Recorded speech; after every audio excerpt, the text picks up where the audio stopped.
بسم اللہ الرحمن الرحیم۔ اللہم صلی علی محمد و آل محمد۔ اس ویڈیو میں آپ کے ساتھ میڈیٹیشن اور انسانی صحت پر میڈیٹیشن کے اثرات کے بارے میں گفتگو کروں گا۔ سب سے پہلے یہ دیکھتے ہیں کہ میڈیٹیشن ہے کیا۔ میڈیٹیشن کے بارے میں کچھ کہنے سے پہلے چند باتیں بزرگوں کی وہ آپ کے سامنے رکھتا ہوں۔ سب سے پہلے مولا علی علیہ الصلوۃ والسلام کا ایک فرمان۔ مولا علی علیہ الصلوۃ والسلام اپنے ایک شعر میں فرماتے ہیں انسان کو مخاطب کر کے، اتزعم انک جرم صغیر وفیک انطوی العالم الاکبر۔ کیا تم سمجھتے ہو کہ تم ایک چھوٹا سا جسم ہو، حالانکہ تمہارے اندر ایک بہت بڑا عالم، ایک بہت بڑی کائنات چھپی ہوئی ہے۔ اسی طرح سے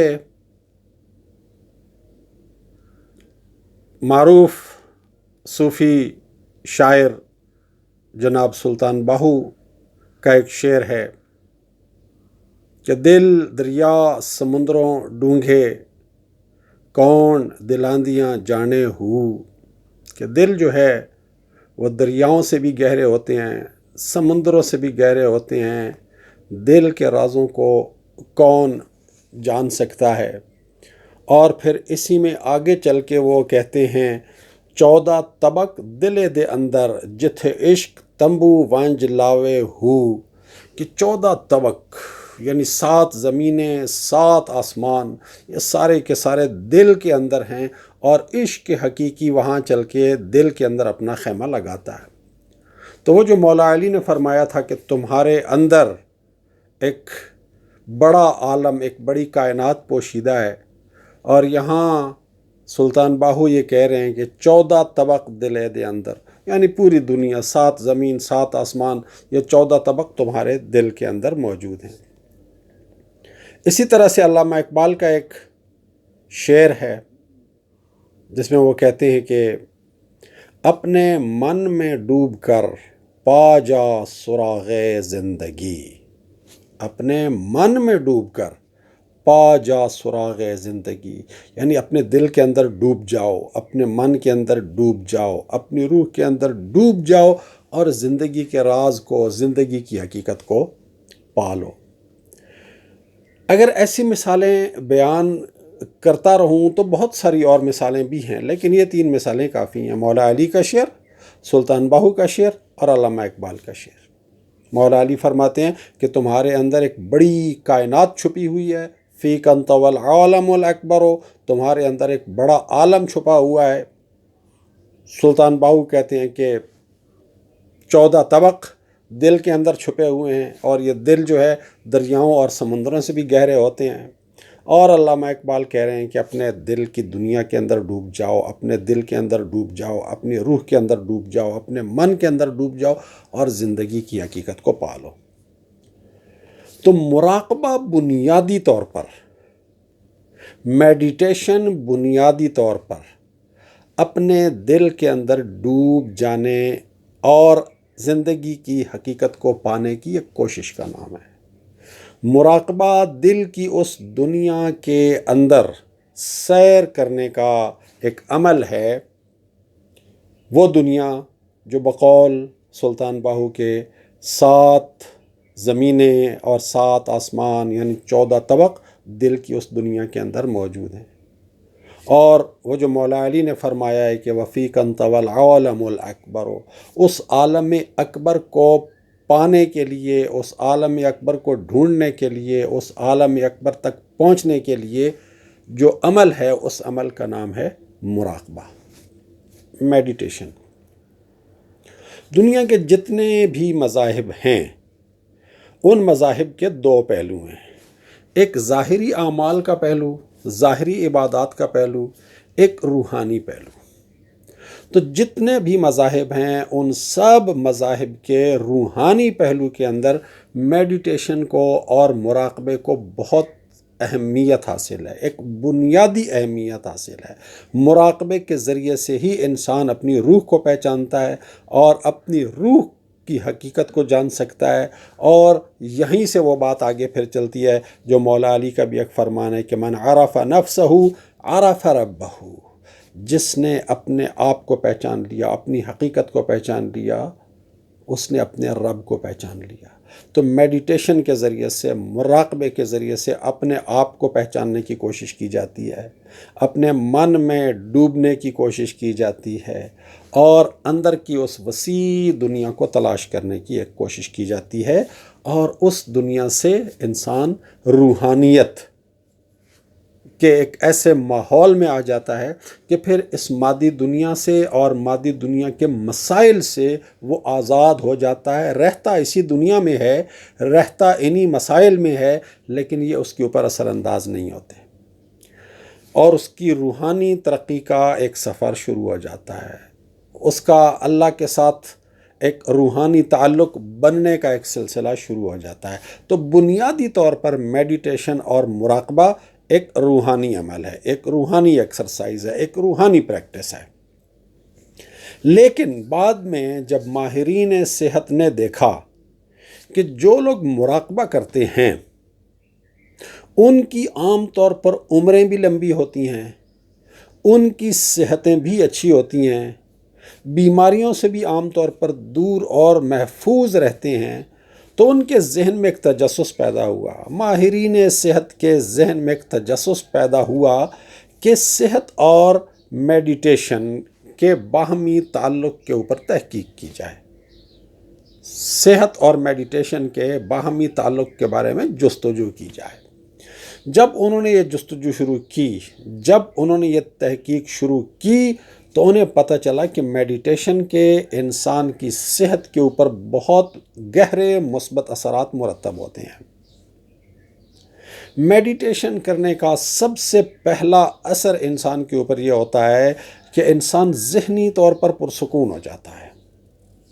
اس کا دل اطمینان سے بھر جاتا ہے، اور جب انسان ذہنی طور پر پرسکون ہو جاتا ہے تو وہ ہر قسم کے سٹریس اور ہر قسم کے ذہنی دباؤ سے آزاد ہو جاتا ہے، اور جب سٹریس اور ذہنی دباؤ سے آزاد ہو جاتا ہے تو ان سب بیماریوں سے محفوظ ہو جاتا ہے جو سٹریس اور ذہنی دباؤ کے نتیجے میں پیدا ہوتی ہیں۔ بہت ساری بیماریاں جو انسانوں کو لگتی ہیں ان کی ایک بڑی وجہ سٹریس اور ذہنی دباؤ ہوتا ہے۔ تو میڈیٹیشن کرنے والے لوگ چونکہ سٹریس سے محفوظ رہتے ہیں، ذہنی دباؤ سے محفوظ رہتے ہیں، لہٰذا سٹریس اور ذہنی دباؤ کے نتیجے میں پیدا ہونے والی ساری بیماریوں سے بھی محفوظ ہو جاتے ہیں۔ اسی طرح سے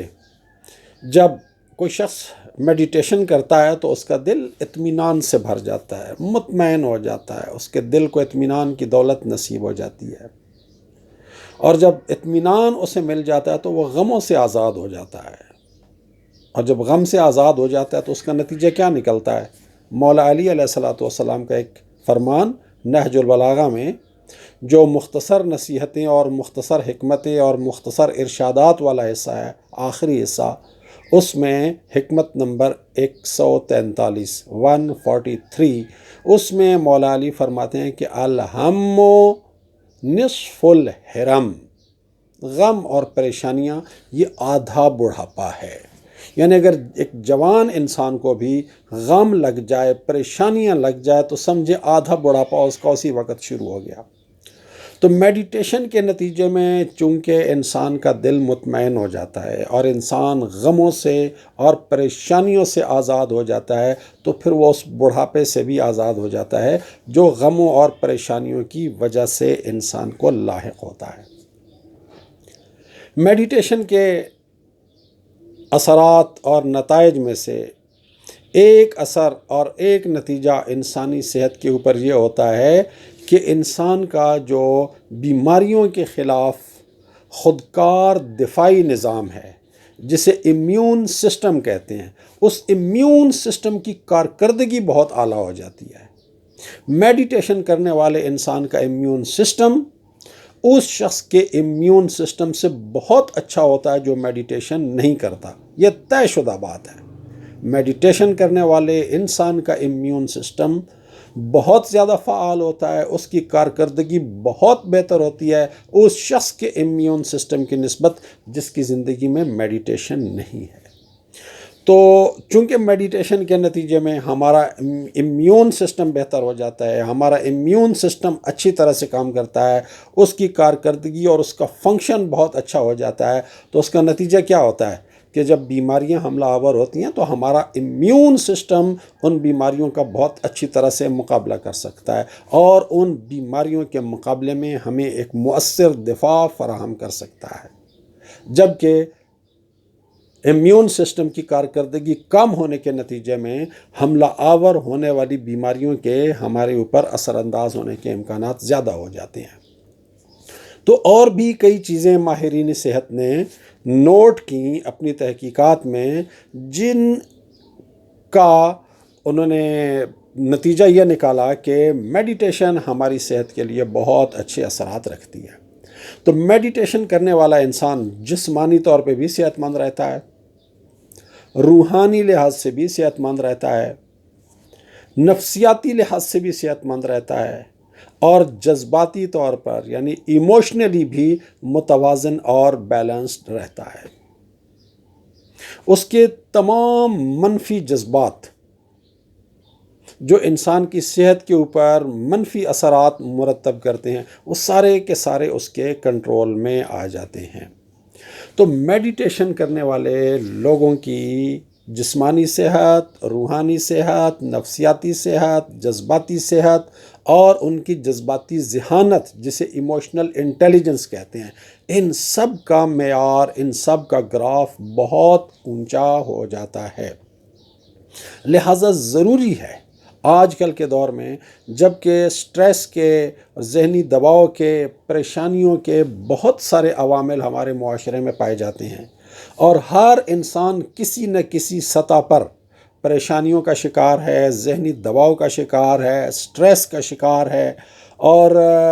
غم اور پریشانیوں کی وجہ سے زود رس بڑھاپے والی صورتحال اکثر لوگوں کو درپیش آتی ہے۔ تو موجودہ دور میں ضروری ہے کہ ہر انسان کسی نہ کسی حد تک میڈیٹیشن کو، مراقبے کو اپنی زندگی کے مستقل معمولات کا حصہ بنائے۔ مستقل معمولات یعنی جیسے کھانا کھانا ہمارا مستقل معمول ہے، ہم روزانہ کھانا کھاتے ہیں، تو جیسے ہم ہر روز کھانا کھاتے ہیں، جیسے ہم ہر روز پانی پیتے ہیں، اسی طرح سے روزانہ کی بنیادوں پر اگر تھوڑی دیر کے لیے بھی میڈیٹیشن کی جائے تو وہ تمام عوامل جو ہمارے لیے ذہنی سٹریس لے کے آتے ہیں، جو ہمارے لیے پریشانیاں لے کے آتے ہیں، جو ہمارے امیون سسٹم کو کمزور کر دیتے ہیں، ان سب کے مقابلے میں ہمیں ایک بہت مؤثر تحفظ حاصل ہو جاتا ہے۔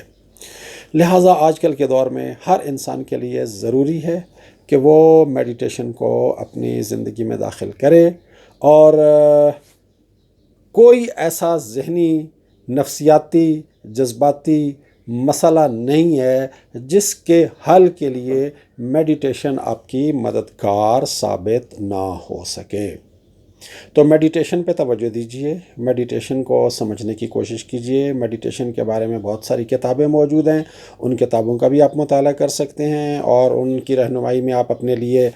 کسی میڈیٹیشن کا انتخاب کر سکتے ہیں، اور کسی میڈیٹیشن کے ایکسپرٹ سے، کسی میڈیٹیشن ماسٹر سے بھی آپ رہنمائی لے سکتے ہیں۔ میرے پاس بہت سارے پیشنٹس آتے ہیں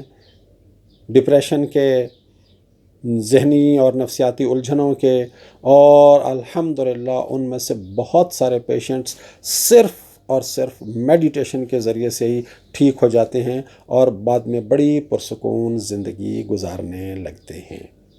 اپنا خیال رکھیے گا، دعاؤں میں یاد رکھیے گا۔ والسلام علیکم ورحمۃ اللہ وبرکاتہ۔